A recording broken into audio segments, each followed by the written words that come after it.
Guys, tayo po ay muling pupunta sa ating malit na taniman ng mga gulay.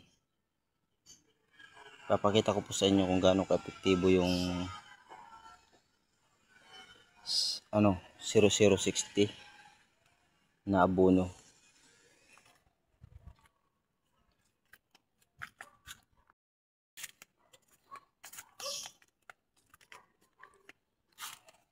Ito po yung epekto, sabi ko po sa inyo na pangpabulaklak ng ating sitaw. Ayan pa po. Ayan po. Nasa taas. Ayan po.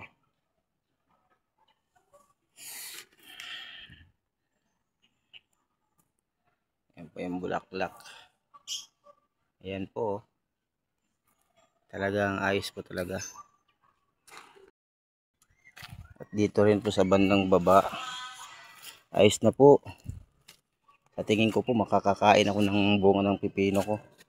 Ayan po, binalot ko po siya ng plastic kasi tinitira po ng fruit fly.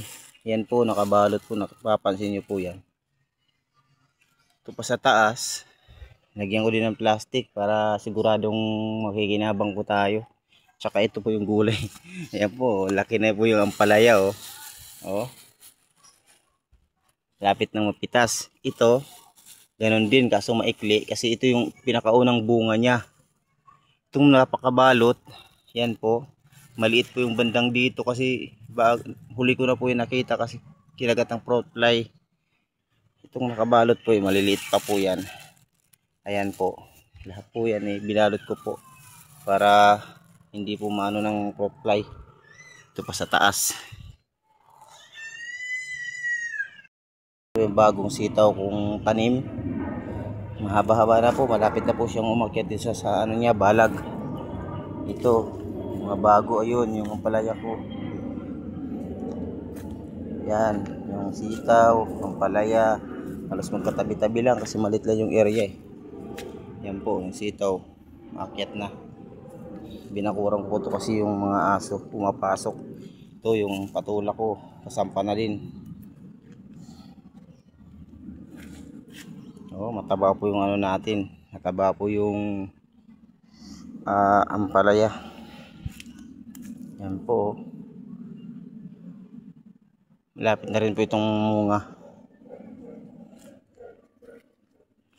Ano po kasi siya hindi po siya ganong maganda yung tubo kasi siya pag sa yan po yung dulo po ng na yan, yung dulo po dito.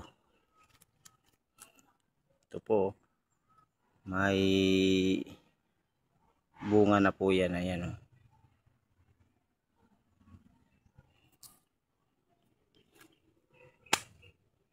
mga natin ang palaya, siguradong makaka-harvest tayo kahit pailan-ilan lang.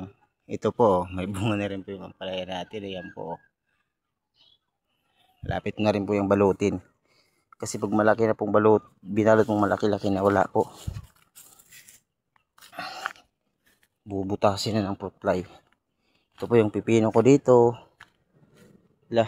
Parang kinain ng mga insekto yung dahon. Ayan po. Ano kaya yung kumain dyan?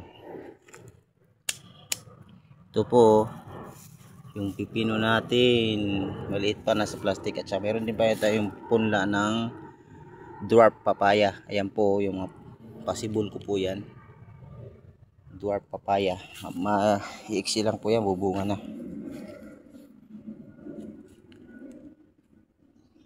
Ito po yung mga natin, sitaw, may palaya. Ito po, hindi po nakatubo ng maayos yung mga sitaw natin dito kasi kanlong, walang araw gaano.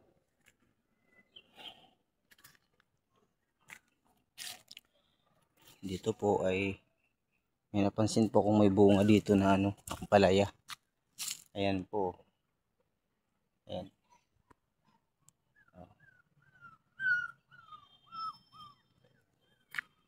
Ito po dito yung talbusan ko naman po ito dito.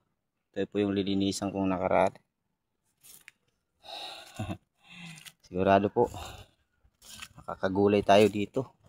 Hindi po tayo mabibigo sa ating pagtatanim. Dito na lang po yung video natin. Maraming salamat po sa inyong panonood at huwag niyo pong kalimutan i-hit ang notification bell at paki-subscribe na rin po sa aking channel para updated po kayo sa aking mga bagong video. Thank you po.